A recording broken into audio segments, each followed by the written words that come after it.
You're tuned into news across the galaxy where they talk all things LA Galaxy with the Nag Boys. Let's start nagging.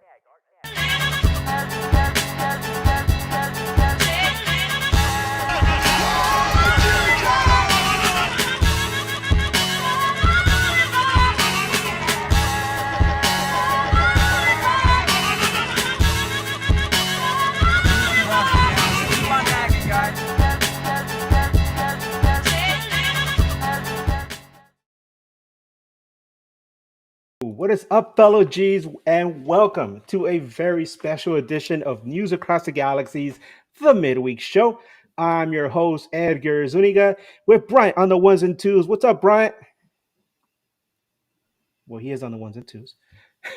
But we are joined today by our good friends from Scarves and Spikes, who cover all things Atlanta United. Please give a warm welcome to Sydney, Tommy, and Tyler. What's up, guys?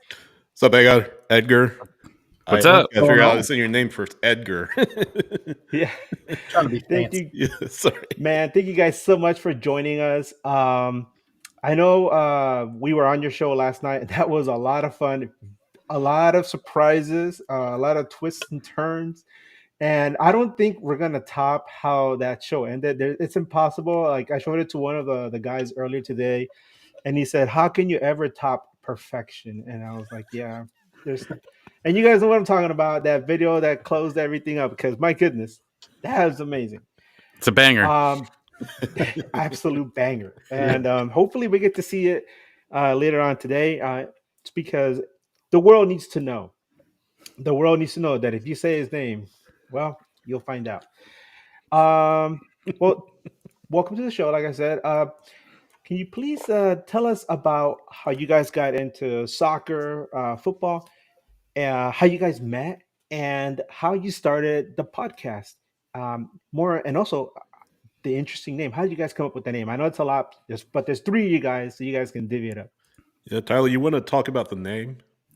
Sure. I didn't remember, so I asked these guys too. No, so I got big here. That takes me by surprise every time we go on somebody else's podcast. No, the name, we went back and forth multiple times trying to come up with something that has to do with Atlanta United because of the railroad aspect of Atlanta. That's obviously where they have the pre-match ceremony is hammering home the golden railroad spike. So everything's kind of railroad associated. So we wanted spikes in the name somehow. And then of course scarves with the scarf culture. But when we kind of came up with that name, we started looking it up, and there was like this old lady that did knitting. But I guess that's where the whole scarf thing came from. And she was running like an Etsy page and all this other stuff, but she hadn't been active in a long time. And we were just like, man, this is like the closest thing that we can get. It's the best name we've come up with. And so we just kind of dove in. It wasn't the exact same name, so we're not like copywriting anything, but it was close. And every time you typed in Scarves and Spikes on Google, it was some old lady knitting. And we have finally surpassed her in the rankings on Google and on YouTube. But yeah, it was just some old lady, man. That's what she did. She was making like handmade, little baskets and blankets and everything else. So that's an awesome name, and I really like the fact that you guys have incorporated, the name into your logo, which looks really nice. By the way, I know you guys have your own Patreon page, and you guys sell scarves and spikes gear. So if anybody is interested, the guys can mention it later on. But so going back to my initial question, how did you guys get into the sport, first of all? Because everybody has a different story. Some people were born into it. Some people find out about it later in their lives. And also, how you guys ended up meeting? Yeah, I guess I'll take that first. So, yeah, admittedly, and by the way, I got to shout out Antonio Banderas for watching the podcast, by the way. Thanks, Antonio. Right. If that's really you. No, but no, I admit I was kind of a soccer skeptic to start out with. Growing up, I was a big NFL guy, big NBA. Well, not so much NBA, but big NFL guy growing up in Buffalo, New York, NHL. So again, kind of a skeptic when it came to soccer. I was like, oh, great, 1-0, 1-0, 2-1. Yeah, this is an awesome sport. I love to watch it. So it kind of I didn't really grow up around the game, but the only exposure I had really had to it was my brother's sister played rec soccer growing up. I was the unathletic one of the family, as you might imagine looking at me. But yeah, they played rec soccer growing up in elementary school, and I did play intramural soccer in college. But that's like the main exposure I had to the game, to the sport. But I remember back in 2014 when I was living in Charleston, South Carolina, and that's around the time of the World Cup. That was when the U.S. were in it, and of course they made their run to the World Cup, through the World Cup, and really captured the imagination of the entire country, right? So that's how I really got into it. That was that watershed moment for me. Also, when I was in Charleston, started covering the Charleston Battery, who are a terrific program, terrific franchise down there. Time went on. I eventually moved up here to Buffalo. Eventually moved up here to Atlanta.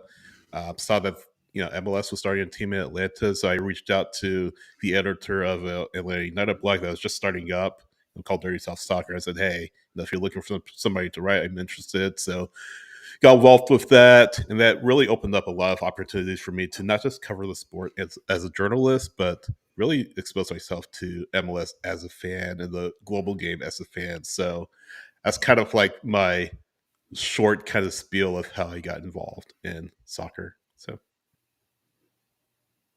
Tommy, what you got? Well, for me, I'm here in Ohio, so I'm the weird one, right? My other favorite team is the Anaheim Ducks. Well, wait, well, yeah, stupid Kings. Sorry, everyone. Anyways, but I grew up a Falcons fan with my friend. He was from Atlanta, and I finally went down there to see the new stadium when it opened, and I saw Atlanta United flags everywhere. Like everywhere you would go, there were flags. And I started asking people about it, and they said, "Oh, this is the hottest ticket in town. Like, this is fun." And I remember going into Mercedes-Benz Stadium before the Falcons game, and I saw the original five-stripe jersey, and I looked over at my wife and I said, "That is a sexy jersey. That I want it." And she's like, "You can't buy that. You've never watched a game of them. You're not buying it." Well, I eventually ended up buying it when I went home. She didn't know, but I got it, and I flew back down next year, went to a game, and absolutely fell in love. With the whole atmosphere, with all of that. So how we all got together was, like Sydney said, they were writing for Dirty South Soccer, and a little bit earlier, Twitter Spaces started coming out, and I saw other teams doing it. People coming in after games, talking, yelling, cheering, whatever you want. Mostly yelling on those. And I reached out to one of the guys at Dirty South Soccer and said, "Hey, you guys should do this." And they said, "Well, there's two other guys that have actually already talked about doing this. If you would like to start it with them at the beginning of the season, go for it." So I flew down for the home opener that year, and I met these guys for about 45 seconds. We talked for a couple minutes, shook hands, and we started Twitter Spaces for about a year. And then right before Joseph Martinez was about to leave, we all said, "Hey, like, this is a good time to start a podcast, right? People are going to really want to know about Joseph leaving, and let's start it there." And we've been going ever since. Yeah. It was kind of magical, I guess, in a way, but no. For me, as far as like getting into the game, I was never into it growing up. I was actually, I played baseball. I played like all kinds of sports, but interestingly enough, my family kind of looked at soccer as a joke of a sport, and I'm different than my family. And for me, it really kicked off in the 2010 World Cup. Like I kind of followed it from afar, different teams. Like here in Atlanta, we had the Silverbacks, which was really the big team before Atlanta United came along for our age group anyway. And I kind of followed them from afar, seeing what they were about. But it was not like having an MLS team, obviously. But the 2010 World Cup happened, and I just became obsessed. And then 2014 comes along, and of course you had that World Cup, and that was actually the year Atlanta United was announced, and I was like, "Oh, this is going to be freaking great!" Like a full, Division I team here in Atlanta, and from that moment on, it was just, obsessed with Atlanta United. Just kind of how it all fell into place. And now you guys are hosting pre-match shows. I've seen them, and you guys have a Patreon page. I mean, people know who Scarves and Spikes is, and that's why we're so lucky to have you guys on today, man. Thank you. We appreciate y'all letting us come on, man. Yeah, thanks for Especially after surviving last night with us. Yeah. Yeah, we're gonna have Randy Macho Man Savage pop in out of nowhere right now. But you guys, like you said, you guys have been covering the team since you said right around the time that Joseph Martinez was leaving the team. So that means that things are starting to go kind of like in a decline at that point, right? What's happened to Atlanta United? Because right off the bat, this team came out of the gate on fire, and everybody was like, wow, what did they do? It seemed like they had everything that you needed. They had a good manager, they had some good young players from South America, and Almiron and Martinez, and you got some veterans in there. I think Hollingshead was playing for you guys. No, I'm sorry. I'm trying to remember his name. He played for the Galaxy for a little bit. Didn't do so well here, and then he ended up going down there, and he was part of the team that won the MLS Cup. I shouldn't say Hollingshead. That name is banned in this house. This is gonna be one of those trivia questions one day. Yeah, I have the championship cup. I don't know who it is. Right. He was a tall redhead guy.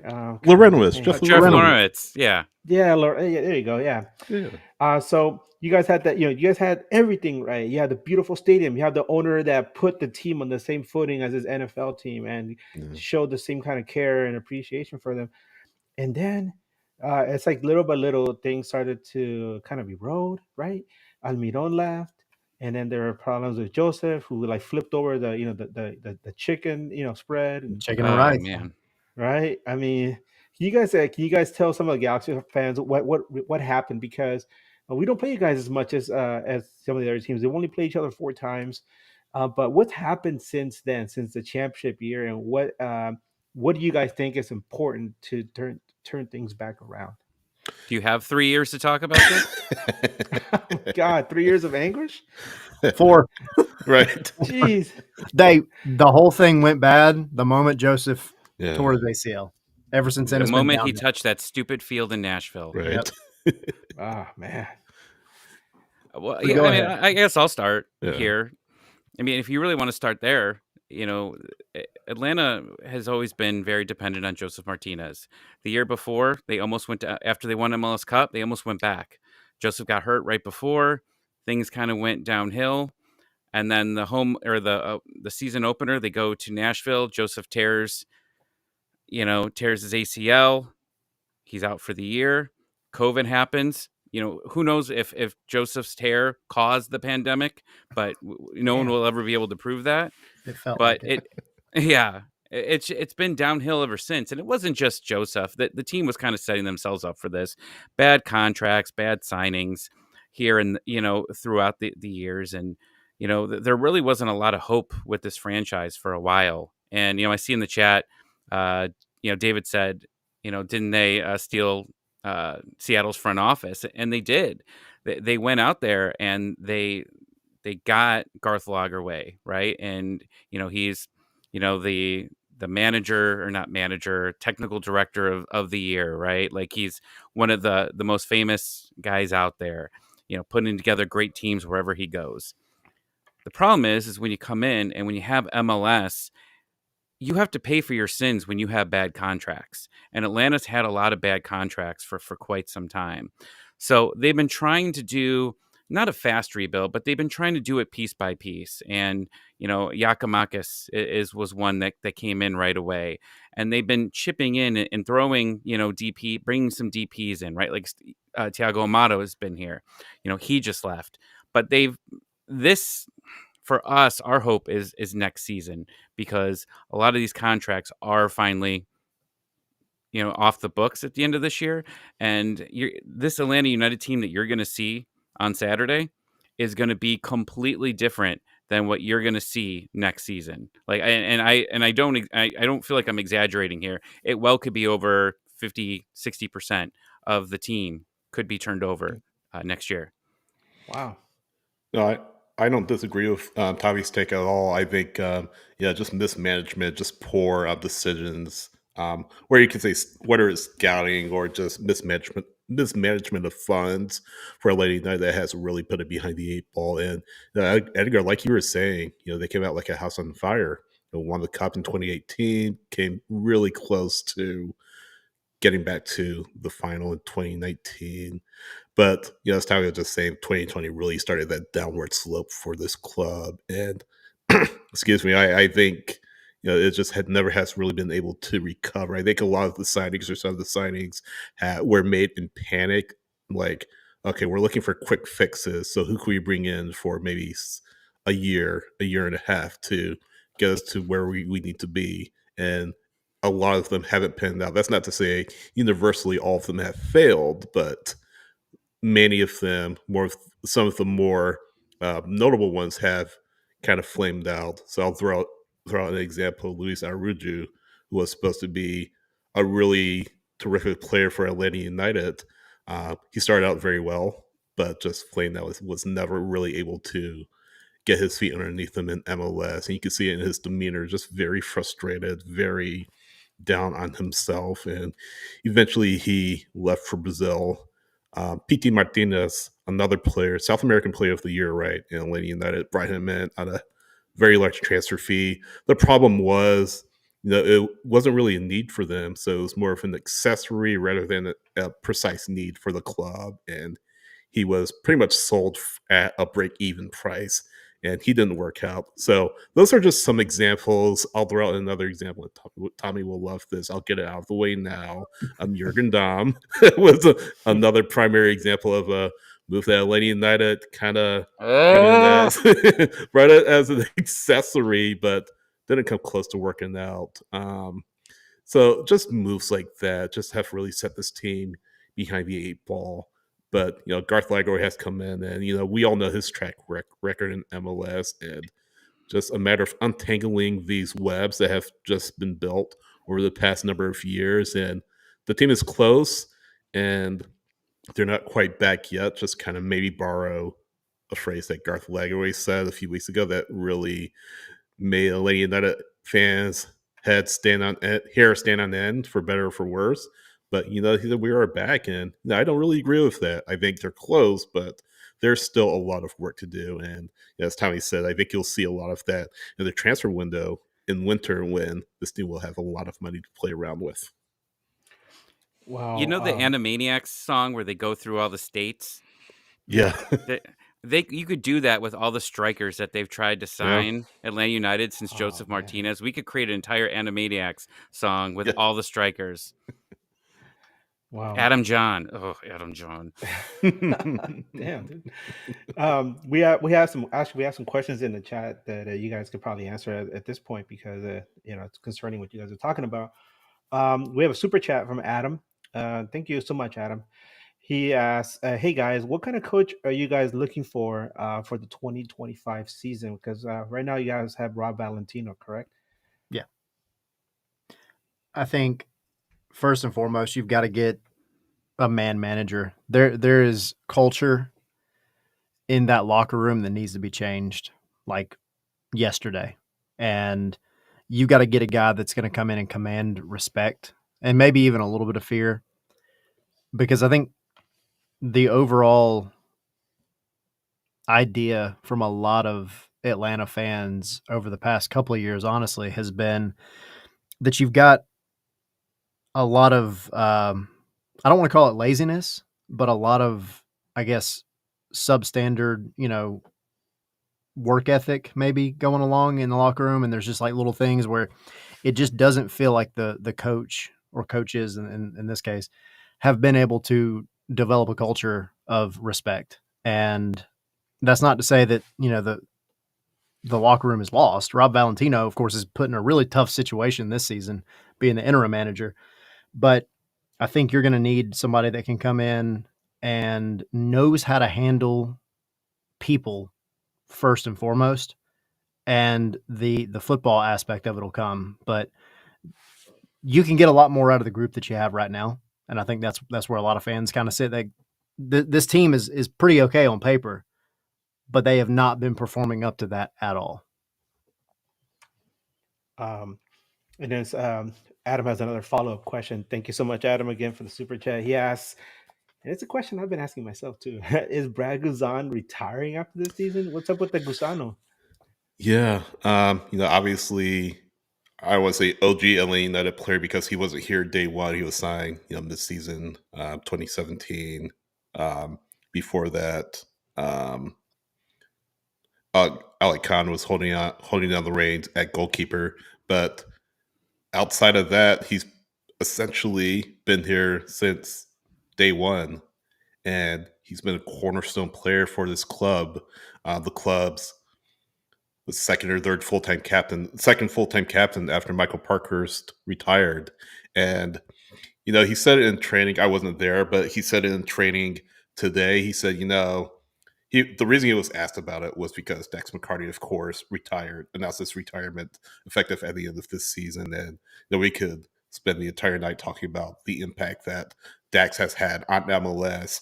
But the question was asked, what about your future? And in typical Brad Guzan fashion, he was very close to the vest with his response. He said, I don't want to talk about that right now. My future is, the next training session, the next match, and all of that. It's a typical Brad answer, but I imagine Dax's retirement really gave him pause and said, look, I'm at the twilight of my own career. I won't be around forever.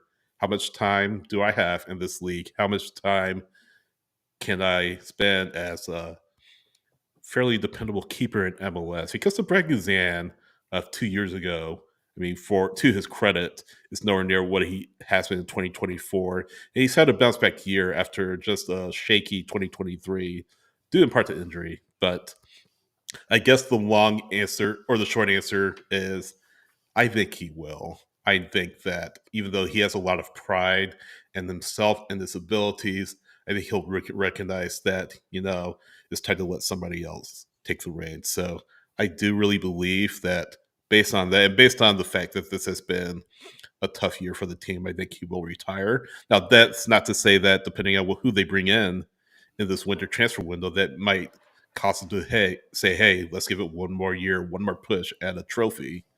I can totally see that happening. But as of now, it wouldn't surprise me to see Brad Guzan retiring at the end of this season. That's just me. I get the sense he's kind of like a tenured professor at this point.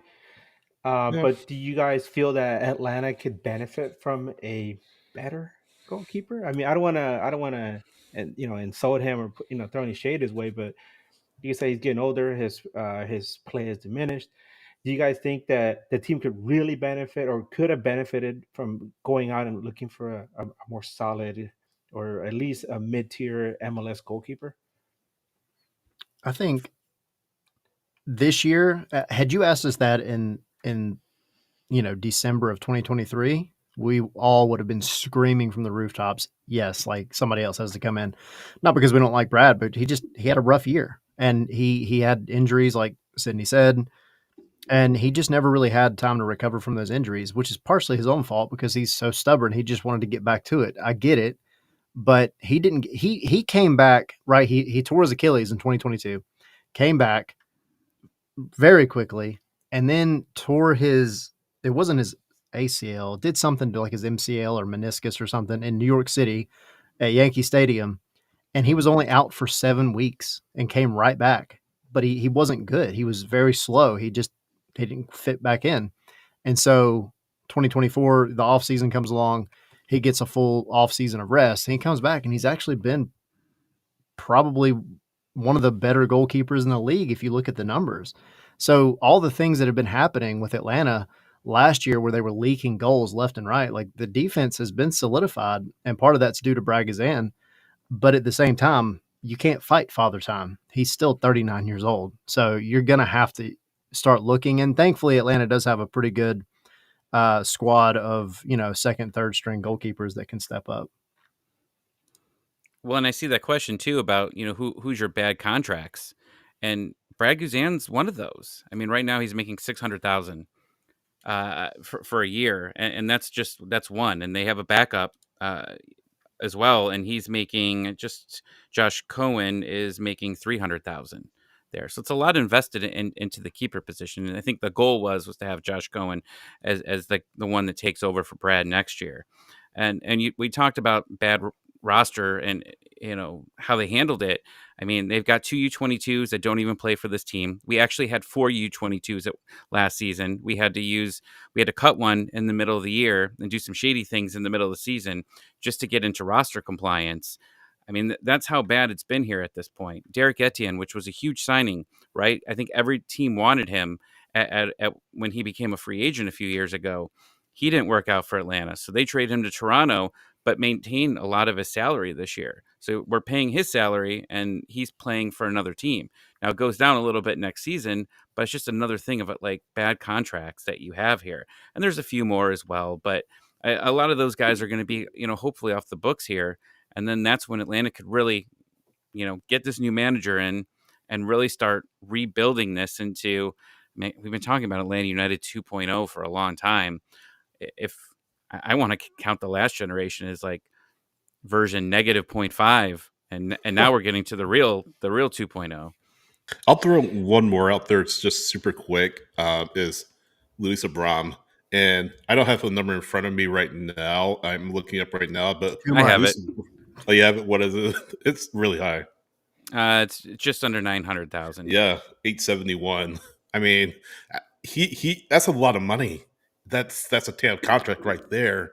And I think in the ideal world, Atlanta would have offloaded him and sold him in the summer transfer window. Whether there wasn't a suitor for his services, whether they didn't put him in the shop window, we don't know. But that's a very bloated contract for a player that really has been surpassed on the depth chart by Derek Williams, by Noah Cobb, by Stian Gregerson, a DP signing at center back. So I be very surprised if he is here next year, Luis Abram, but that is a very, very high contract. And he gets called up for international windows. Yeah, he gets called up for international windows. So he's a third center back, yeah. Yeah. No, but exactly. That's another major example and another contract that I think Atlanta could benefit to get off the books in this winter. One thing I've been noticing, and this is from an outsider's point of view, especially because we're out here on the West Coast, it seems like Atlanta has been having a really hard time holding on to some decent players. Like you said, there was Giorgio Giacomakis, Armada, who Armada was going to leave at some point. But if at the end it felt like Atlanta was trying real hard to just hold on to him, and be like, come on, buddy. We got Messi in the league. You can stick around a little more. But another one that comes to my mind is also Miles Robinson, which at one point it seemed like he was set to go to Europe, but no, psych, I'm going to FC Cincinnati. And it's like, what? I mean, what's the sense there? Is it because, like you said, bad decisions in the front office? Is it just the club culture that these guys aren't sticking around, or do they see, or is it that they see the team as a stepping stone to something else? Well, I'll take Miles Robinson here. He had a gruesome injury at Mercedes-Benz Stadium on turf. So when he came back, he seemed unsure of himself there. And, it was a bad situation because he was supposed to be sold, right after the World Cup. He was going to play in the World Cup. Atlanta was going to make money. He was going to go on to Europe, but he gets this injury, right? Now he's got 1 year left on the contract. People are going to wait for him. And Atlanta did approach him, and they wanted a long-term contract with him. And he wanted something short-term if he was going to stay in MLS. So Cincinnati, you see that video, like right in the middle of the winter, where Cincinnati lit up their like entire stadium and, have welcome Miles Robinson. I was like, there's no way that he's going to Cincinnati. I was wrong. He stayed, but it was short-term. I think it was like a 1 year with a 1 year option or something like that. Yeah. So, I mean, his goal is still to leave. But I think also his goal was to raise the stock, and going to the Supporters Shield, the defending Supporters Shield champions, was a good way of doing it. Okay. Adam has another super chat. Thank you so much, Adam. He asks, do you guys have any DP spots open? So this is a little bit of a complicated answer. So obviously, like current DPs, Atlanta United's current DPs are Stian Gregerson, center back, and why am I blanking on this? I don't know. Saba is our new signing. Yeah, Miranchuk, of course, Miranchuk. So yeah, it's Gregerson, Miranchuk. But of course, MLS put in the new rule a few months ago that you have to declare your kind of roster mechanism, and Atlanta United chose two DPs, four U22s, and $2 million in GAM, which is $1 million prorated since it was half of the season that this took into effect. So you have Gregerson, you have Miranchuk, who just came in as the two DPs. The discussion is around potentially buying down Gregerson out of that DP slot. So then you have another DP that you can bring in to benefit the team in the attack. We thought that would be the case in the summer. We thought that's what they would do, but eventually they didn't. Ultimately, they didn't. So be very surprised if they don't do that in the winter. So that's kind of where their situation is as we stand. Now, that brings up the other question: what do you do with that extra U22 slot? And Tommy mentioned it earlier. So our U22s are Franco Ibarra, Santiago Sosa, who are both on loan to other clubs at this point, and Edwin Mosquera, who is still with the team. So you now have that extra U22 slot. So what do you do with that? Do you use that toward the attack? Do you use that to help the team at a position of need, like possibly outside back? Our Atlanta's starting left back right now is Pedro Amador. And the signing was made due to the fact that Caleb Wiley was sold to Chelsea and then shipped off to or loaned to Strasbourg. So you have Amador there at left back, but you still don't have great depth there. So do you use that U22 slot to bring in a player that could back Amador up on the left side? So short answer again is right now 0, but in the winter, this team should have one DP slot open to really do with it what they want. That brings back a question that somebody asked earlier, David Day. I mean, he's looking to the future, but he has, besides Christian Pulisic, who would be the biggest, best signing for Atlanta United from the U.S. men's national team after the 2026 World Cup? I mean, that's still a way off, but is there, like, do you guys think that the team will make a splash signing like that? Okay. Flo Balogun. And Tyler Adams if he can stay healthy. If. Yeah. And who was hanging around in Atlanta? It was the game we were at, right? It was Balogun. Yeah. Yeah, it was Balogun. He was in town. Now he was just visiting because obviously, the heart of U.S. soccer is now in Atlanta. But he came visiting, and there were a lot of chats. Everybody was taking pictures of him while he was in the crowd, and rumors started going left and right. Why is he here? He's just visiting. But Atlanta needs a striker. Right. They need like a tried and true striker. Because Giacomakis left, obviously that was kind of the unexpected move of the season. And I know we're talking about 2026, but Atlanta needs a striker. This team desperately needs one. Joseph left. We talked about it. They floundered. Giacomakis came in. Things looked good. He couldn't stay healthy. He gets sold to Cruz Azul. And now we're back to you've got a couple of backup strikers right now who are doing okay, but they're not putting out the amount of numbers that a guy like Giacomakis or Joseph is going to put out. So, by the way, Giacomakis, his transition to Liga MX has not been so smooth, right? Got can you him. guys tell us a little bit more about that? Because I heard something about it last week, and I was like, oh, wow, seems like Atlanta dodged a bullet there. Almost, kind of, sort of, maybe. A little bit of saltiness, I think, from Atlanta fans. Kind of. I mean, it's a little petty, right? Like he kind of. So the whole thing was Atlanta was. They weren't going to pay him the amount of money that he was asking for. Everybody knew he wanted a raise. It came out like he wanted to renegotiate his contract and get more money, which is fine. I don't blame you, especially at his age. That could be your last big contract that you get in your career. Not mad at him for looking for the money. But then the way it happens, of course, Atlanta's like, no, you can't stay healthy. We're not going to pay you more. So he's like, cool, I'll go to Cruz Azul. Goes down there and like in the first game gets injured again and still didn't put out any kind of like, hey, thanks, Atlanta. Y'all are the best fans ever, whatever. Screw you guys, nothing. Just complete radio silence. And it was like, probably 3 weeks into him being in Mexico that he finally was like, he put up like one little post and was like, hey, thanks, guys. And by then, the Atlanta fans were like, "Man, screw you." So a little bit of saltiness there. And so now Atlanta fans see this and they're like, "Oh, oops, dodged a bullet." So I'll kind of add to that real quick. So Atlanta United does this series, this video series where they highlight different moments of the season, and Garth Lagerwey was on the latest one that was released, just yesterday, the other day, and he mentioned sort of the contract negotiations with Yakimakas and said, "Look, we made an offer comparable to what Wanga is making right now, and the skill set between Wanga and." I know that's a bad word on this podcast. Between Wanga and Yakimakas, Edgar might get swatted again. No, but the skill set between the two players, they're two different players, right? And I don't think that Yakimakas quite deserved that big of a contract due to his injury history, like we just talked about, and due to his overall production. I think if he were to stay healthy, he obviously would have won Golden Boot in this only full season in 2023 with Atlanta.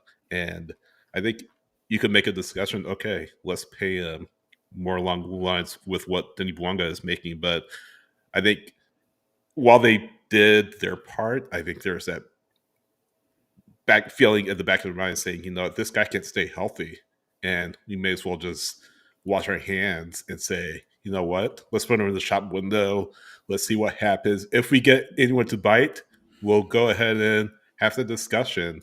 If we don't, then we'll go ahead and sign him to a long-term deal that may be his last big one, like Tyler said, as a professional football player. So I think you had those two feelings kind of conflicting with each other. And ultimately, of course, he went to Mexico, and maybe a little bit of acrimony between him and the Atlanta United fan base, like Tyler was just talking about. But I think that's where we stand right now with him. Definitely wish him the best, but it looks like, those injury situations, those injuries have followed him down to Mexico. Medium best. Not all the best. Medium best. Medium. Is this going to be like in The Simpsons when Mr. Van Housen, what's his name? He gets let go by the Saltine Cracker Factory. He's like, "This is a family business, a family business." And then they tell him, he's like, "Well, so that's it. After all these years, just thank you and goodbye. We wish you the best." I never said that. We wish you the best. Don't let the door hit you on the way out. Yeah. Real quick, Adam asks again, who would be the starting goalkeeper if Guzan does retire next season? Josh Cohen. Yeah. Josh Cohen. He was brought in, he played in Israel for 4 years. Played up in Sacramento before that, actually. But yeah, made the big jump over to Israel, played in some Champions League matches. And so he's had the experience, tall, lanky, fun-loving guy, super, super humble guy. And he's proven himself right over in Israel and in the Champions League and everything else. But he just needs time, consistent time with the first team. Right now, he's gotten some spot time, like in the Open Cup and things like that. Great shot stopper, but he just needs time to kind of develop his chemistry with his back line. But it'll unless something really weird happens between now and February of next year, Josh Cohen's by far going to be the backup goalkeeper or the new goalkeeper.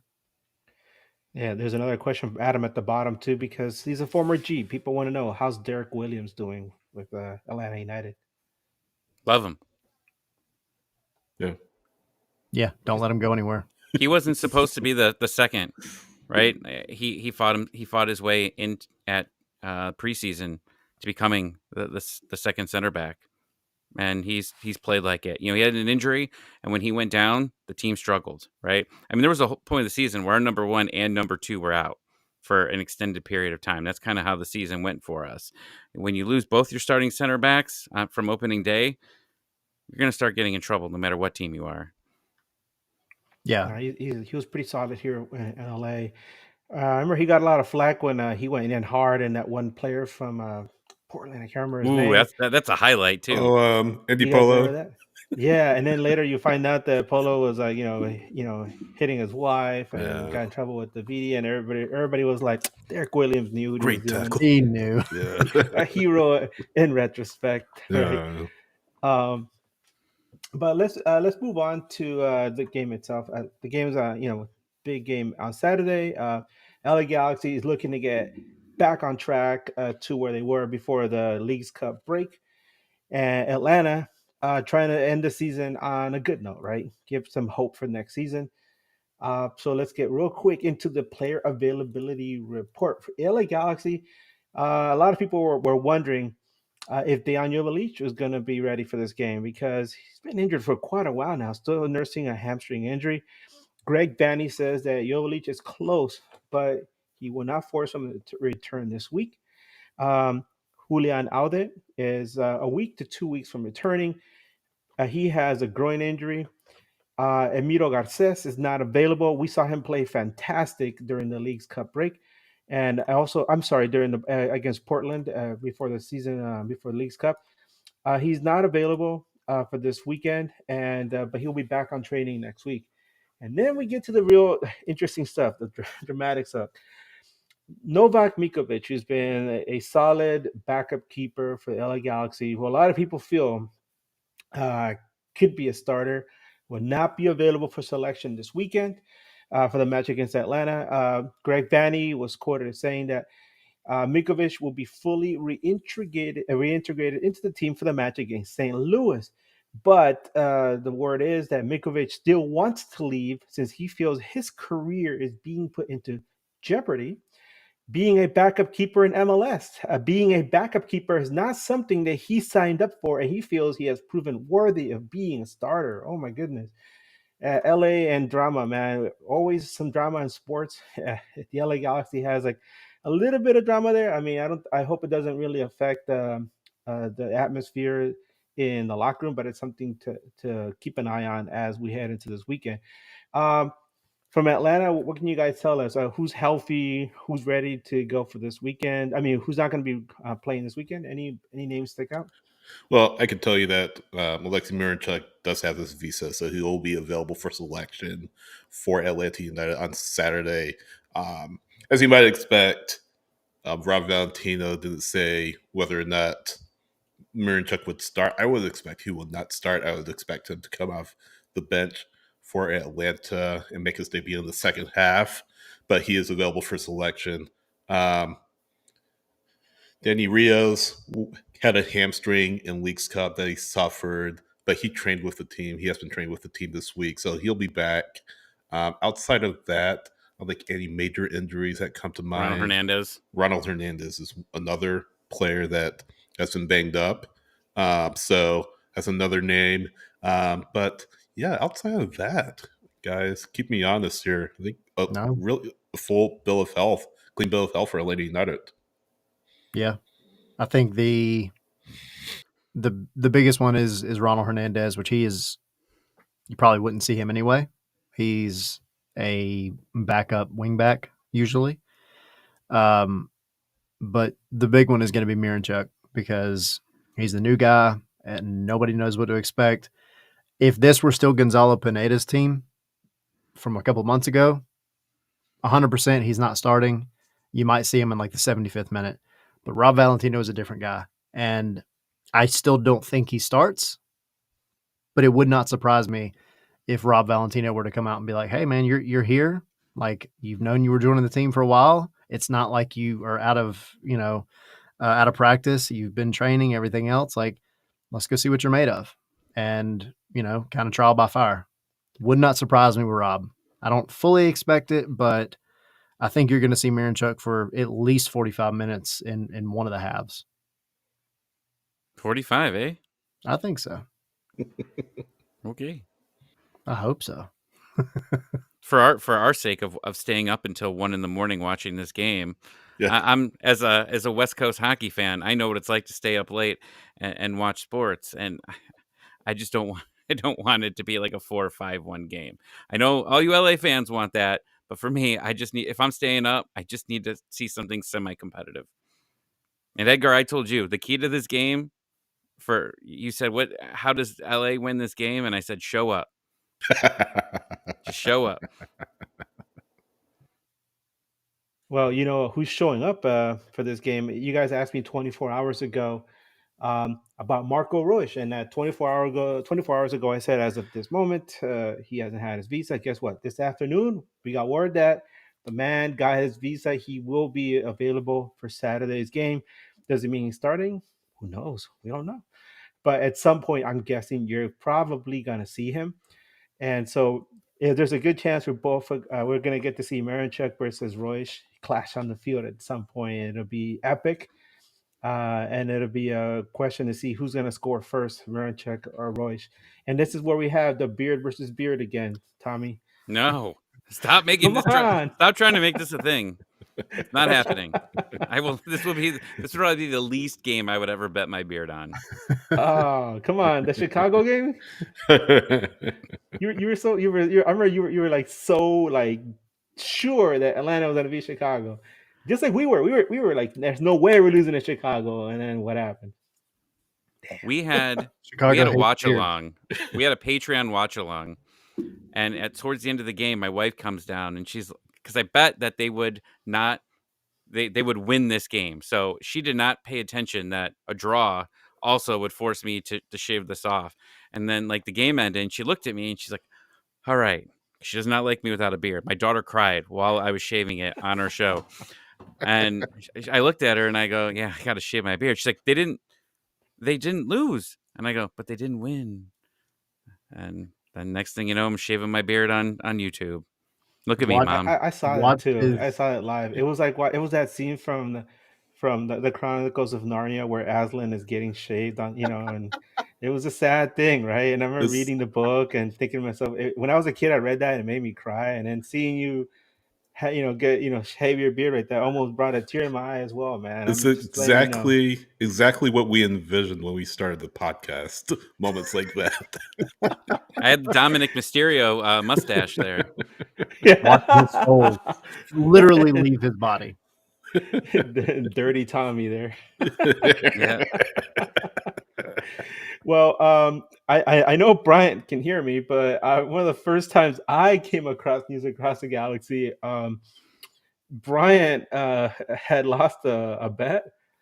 I can't remember exactly. I think it was a Galaxy making the playoffs, and he said if they don't make the playoffs, I'm going to have to shave off my eyebrows. Oh, and they didn't make the playoffs. Gosh. And it wasn't just online; it was like at a restaurant. Brian, I don't know if you can speak about that, but that's one of my earliest like NAG memories. Can you tell us about that real quick, so we can compare war stories?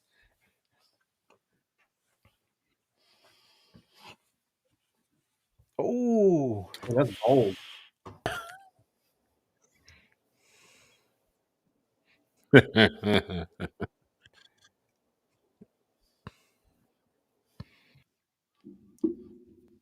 Yeah.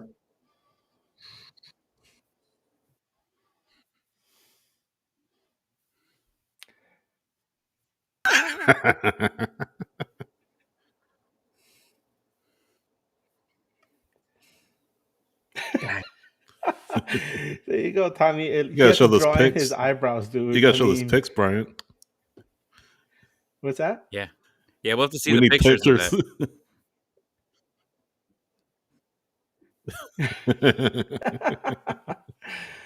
All right. Well, let's move on to the next topic. Is the referee for this match? I mentioned him earlier. His name is Rubiel Vasquez. He's the pro ref assignment for this game. Vasquez has been around since 2017. He's refereed 107 MLS regular season matches, 6 total with the LA Galaxy. Says 3 wins, 2 draws, 1 loss. At home, LA Galaxy is undefeated when he has the whistle. 2 wins, 2 draws. For Atlanta, he's refereed 9 matches for 3 wins, 4 draws, and 2 losses. On the road, Atlanta has 1 win, no draws, and 2 losses with him. His last match, we saw him earlier this season. It was a match against NYCFC, the home match against the Pigeons, which the Galaxy won 2-0. He handed out 3 yellows to the Galaxy, 2 to NYCFC. for Atlanta, his last match was that match that you guys were talking about on your show against RSL, that emotional 5-2 loss to RSL, right? He handed out 1 yellow to RSL, 2 to ATL. In total this season, actually, he's been averaging about 1.77 yellows per game. He rarely hands out any reds. But it doesn't seem like this ref like you guys very much on the road, especially. I mean, if that RSL game has anything to say, well, what do you guys think about this ref? I actually have a quick Rubio Vasquez story, and Tyler can back me up because he was in the stadium at the same time. So there's a VAR call that needed to be made. I forget who Atlanta was playing that night, but Vasquez went one way toward what he thought was a monitor. I think it was VAR monitor, Maryland, if I'm not mistaken. Might have been, but he goes running toward where he thought was monitor was, and like midway he stops and runs the other way. Like that was kind of a moment of levity from that night. So completely forgot where it was at. Completely forgot where it was. So, but that's, I just remember that's who that was that officiated that match. So that's my Rubio Vasquez story for tonight. And Lil Casper 562, what's up, Lil Casper? He says Atlanta beat Columbus Crew 2-1 recently with 2 set piece corner headers, which is one of LA Galaxy's biggest weaknesses. We talked about that last night on your show, how set pieces have burned us in the past. It's weird because when something like this happens so often, right, you think to yourself, are they practicing these during the week? Are they doing anything to remedy this? At the beginning of the season, sure, it didn't feel like that, but over the course of the season, they actually worked on it and they got better. And just when you think, well, they're actually doing better now. They don't have to worry about that. Boom, it comes back and bites them in the butt.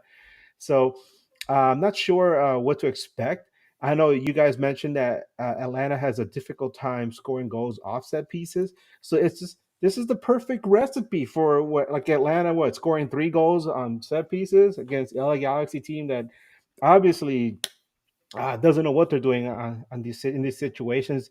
Do you guys expect anything like that to happen, especially with Marinchuk being that unknown variable, right, coming into this match? I think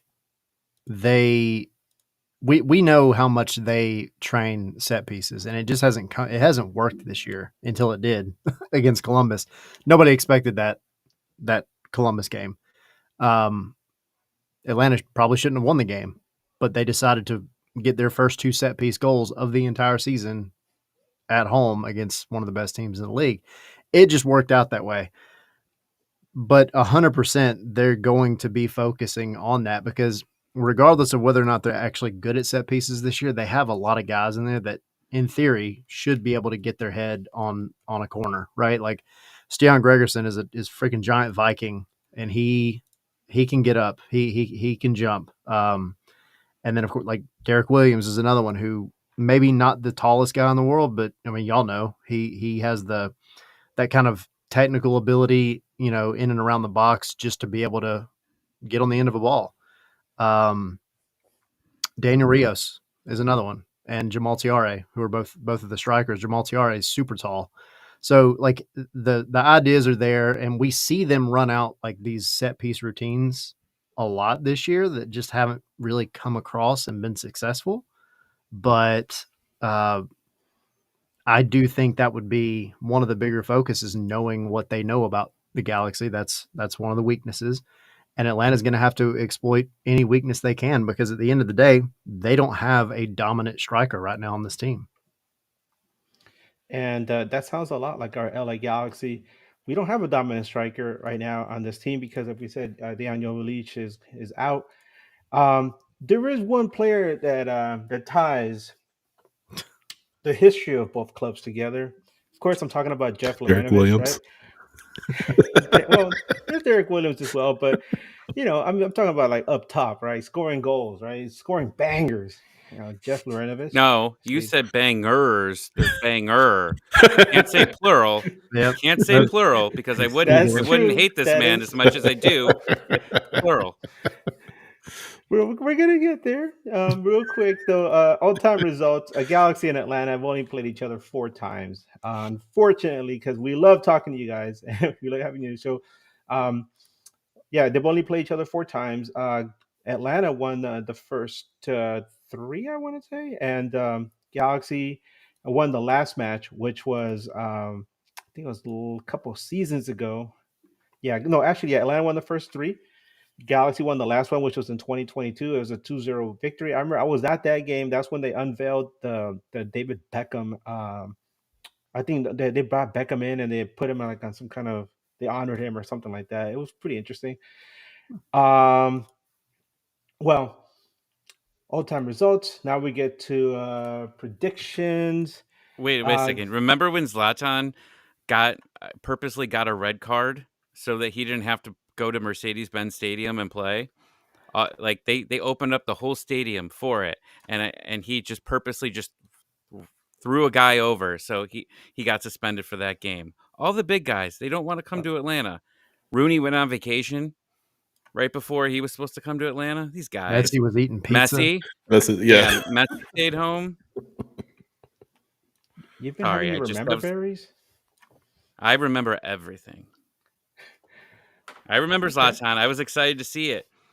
I thought about coming to the game, and I'm glad I didn't, because he's just like all the other stars. No turf for them. Yeah. Well, we're playing on natural grass at this stadium. Hopefully, we haven't had any music festivals or like motocross events at the dig during this break. So it should be a nice field. It'll be a great weather for Saturday's match. I'm sure the Atlanta guys are at the beach right now, right? They should be in town already. So they're probably hanging out at the beach or at some driving range with Ricky Pooge right now. Just launching clubs off into the distance. A lot of golfers on Atlanta. Yeah. All right. So predictions, guys. Sydney, you want to get us started? Yeah, I think if I remember correctly, I think I said 2-1 LA or 2-0 LA. I forget which, but point being, I don't think that Atlanta has the capability to beat LA at this current point in time. For starters, that flight across the country is tough, and Atlanta has to factor that in.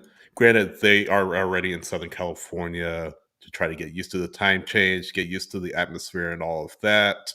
So they're already there. That being said, it's not easy to fly across the country and then fly back. That's a relatively quick turnaround for them. So I think that'll factor into it. I just think the talent level isn't there. We put LA and Atlanta together, even with Mirren Chuck potentially making his debut on Saturday. I just don't think Atlanta has the firepower at this point to overcome LA. That being said, they have had this propensity all season long to play to the level of their competition. They beat Miami on the road. They beat LA. They beat Columbus at home, but then they just did not perform well at all in Leagues Cup, especially against Santos Laguna, who haven't won in forever. Played to 0-0 draw, eventually lost in penalties. So those are the things I'm kind of talking about with Atlanta. But still, with that said, I think LA wins this one relatively easy, 2-1. I think the scoreline maybe flatters Atlanta just a little bit, but I think there's a gulf in quality between the two teams that Atlanta won't be able to overcome. So I will say 2-1 LA. Tommy? Well, like you said, Sydney, they beat two of the 4 best teams, in my opinion, this season. Right? They can't beat Chicago, but they could beat Miami in Miami with Messi, Columbus at home. With Messi. And last year, after Leagues Cup, Atlanta flew all the way to Seattle and beat Seattle when we thought they were going to get absolutely destroyed. With that said, LA Galaxy 3-1. It brings us to Tyler. I can't change it. 2-1 LA. I think it'll be LA's going to get a goal in the end of the first half, and then, like I said last night, probably sometime around the 65th minute, they'll get the second goal, and then Atlanta will suddenly remember that they're playing a soccer game, and they'll come back and score 1 in probably like that 89th minute, and that'll be it. Enough for everybody in Atlanta to hold on to a little bit of hope that they can get a point, but it'll ultimately fall through. I know that sounds like super pessimistic. I'm normally the mega optimist on our show, but I'm trying to be realistic. And I agree with what they said, though. Like, the talent right now is just not there. And then you factor in all the other things like the travel, and you're literally coming off of this long break that you put yourself into. Let's be honest. Like, you failed in Leagues Cup, and you had this break, and now your first game back, you have to literally fly across the country and into territory that you don't ever play in. Right. It's just all the factors are against Atlanta in this one. So even the y'all are coming away with 3 points. But you know what? I'll give my prediction in a bit right now. But would it be nice and fitting if near the end of the game, Atlanta ties the game, right? We're heading into 89th minute, and then you look over on the sideline and somebody's about to get subbed in. Don't do it. Don't say it. You look over there, and Tommy's heart suddenly starts skipping a little faster, and right, his palms get a little clammier, and stop. There's a little twinkle in his eye because he remembers somebody special. I kind of am looking forward to seeing Marco Royce tomorrow or Saturday. Yeah, that's what I'm talking about, right? Marco Royce. You're talking about somebody else. Never mind. Maybe I am. I don't know. Don't do it. But real quick, my prediction for the game. Very good. I say it's going to be LA Galaxy wins. I wouldn't say comfortably because Galaxy they make the easy things hard and the hard things easy. But I'll say 3-1 LA Galaxy. But just to make things a little more exciting, let's just paint a scenario, right? Like I was saying, Galaxy's up 2-1 near the end of the game, and all of a sudden, Atlanta ties the game, and everybody's going nuts, like, oh my God, they're going to end up in a draw. And then you look to the sideline, and some people start whispering a certain name. And what happens? What happens when you say his name, Tommy? What happens when you say that name? He appears. Stupid Miguel Berry. He appears. We're talking about Miguel Berry, baby. The one guy that the fabric that joins us in this MLS tapestry. In addition to Derek Williams and Jeff Wojnowicz, but more than anybody, Miguel Berry. Now there's something special that he showed to us yesterday that, oh my God, I can't get that out of my head. It's like an ear guy. It's like an earworm. It's been like in my head the entire day. I can't get it out. Tommy, do you have it ready? Can you share with us? Oh, I'm doing this. Okay. Well, and to set this up, Miguel Berry, after he scored the one banger, he just didn't do anything for the remainder of the season. And I was done with him. I was done with him coming on, just like all the other strikers we've had. Can name them all: Kubo, Adam John, Miguel Berry, and currently my YouTube profile picture is Miguel Berry. It's like when my kids come in, I go, "Who's this guy? Who's this person? Is your avatar?" I'm like, "Oh, that's Miguel Berry." So I've got a little bit of a weird thing of Miguel Berry. He loves Miguel Berry tattoo. No. Oh, he doesn't want to admit it. Oh no, it must be somewhere private then. No, I did actually. I tweeted Kubo Torres a while back, and I said, if you score one goal this season, I'll get an Atlanta United tattoo, and I'll hide your name in there. And it never happened. Wow. All right, so I think I got this here. Let's see, Bryant. Can you see it? It's up to you, Bryant. There we go. Here we go. Let's go full screen, baby. Let's see what I can do. Oh boy, this good? It's good. Can we hear it? All right, let's see if this works. Say his name and he appears. I believe Miguel Berry. I believe Miguel Berry. 'Cause they love Columbus, DC and San Diego, Seattle Sounders, Atlanta, Tommy in Ohio. They say, I believe Miguel Berry. I believe in Miguel Berry.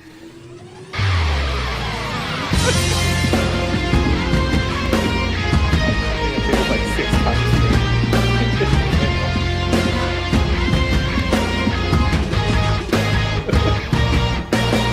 Wave your hands from side to side and say, I believe in Miguel Berry. Miguel Berry, Tommy's favorite. Wave your hands from side to side and say, I believe in Miguel Berry. Miguel Berry, Tommy's favorite. You can't. There's nothing we could do here at NAG that could top this. This is like chef's kiss perfection. We've peaked. Mwah. Oh my God! Say his name, and he will appear, and he will score the game-winning goal. For Atlanta I actually United said I was on going to an shave own my goal set beard. piece. You know what? I actually did say this a while ago. I'm not sticking to it. No, You we're not did. doing that. I wasn't going But to say I said anything. But you if brought it Miguel back. Berry scores against Atlanta United, I would shave my beard. Oh, I totally forgot that I did this. Much less the game-winning goal, dude. I will stay off of social media for like a week if that happens. Yeah, because I'm not going to be able to deal with the secondhand embarrassment. I'm not from all making any predictions like that. I'm the one that puts this beautiful thing on the line all the time. yeah! Look at that You don't do beautiful that. Spartan beard he's got there. Yeah. Look at that thing, man. They're gonna have you in the next 300 film there, leading the Spartans into battle against Xerxes there, right? No, my wife won't go near me if I shave my beard, right? Like that's the sacrifices that I put on the line. See, Yeah, I mean, we my can't children touch won't Sydney's recognize me beard if I because did. I Sydney's can't. beard, that I'm thing not is touching like my a work beard. of art, man. Yes, it is. I'm not touching Tyler's beard, that thing is beautiful. It's sharp. It's amazing. But Tommy,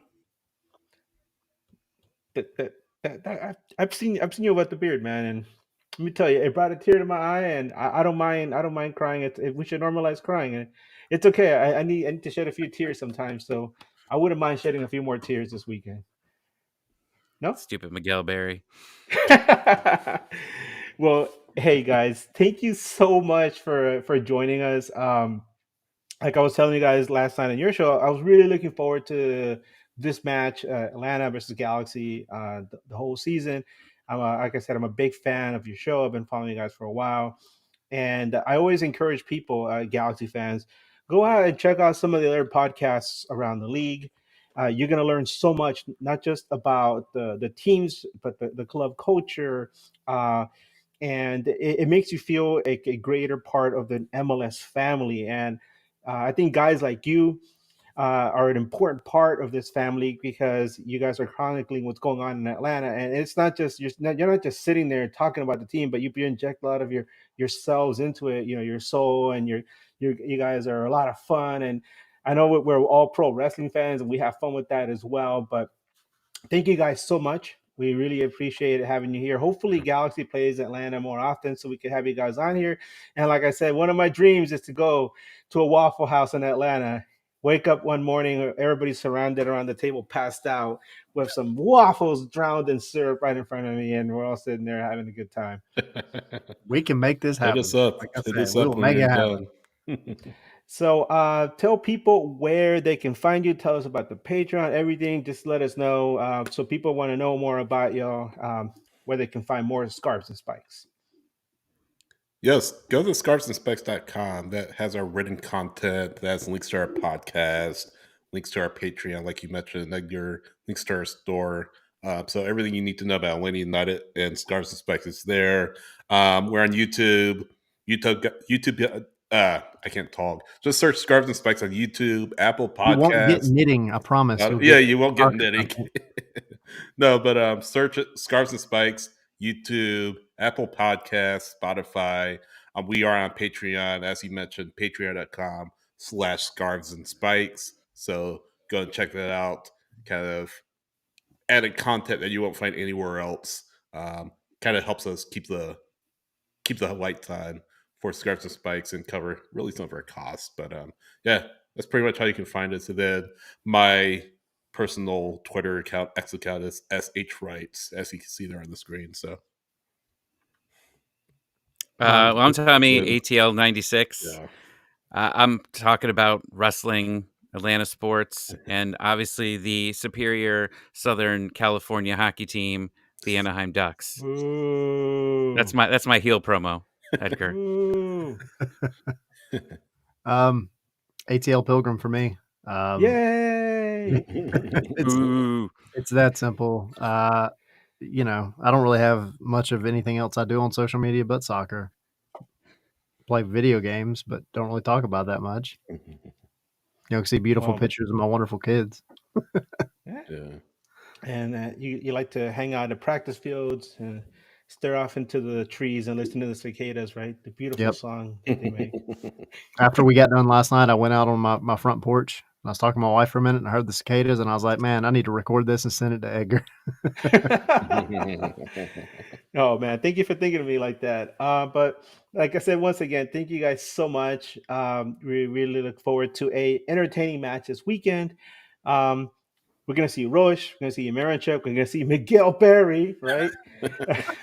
We're gonna see hopefully it's a really entertaining match and it's not just a one-sided game, because who wants to see that, right, Tommy?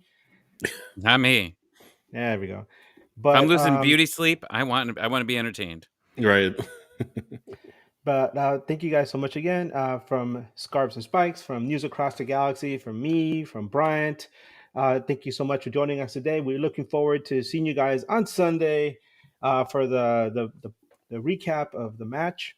And as always, keep on nagging. Is there anything you guys do, like keep on spiking, keep on scarving? We'll work on it. Yeah, we got to workshop that. Maybe that's a good thing. I don't know that we should do that one off the cuff. It might come across as inappropriate. Depending on where we go with it. And for me, as always, hey, Wu-Tang for life. It's my thing, man. Because Wu-Tang isn't just the music; it's a lifestyle, baby. Wu-Tang for life. Wu-Tang is for the children. Brian, anything else you want to add?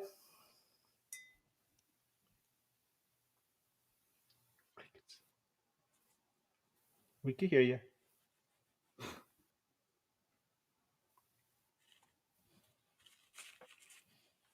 You did hear him. He said, "Go Ducks." Silence there. That's what I heard.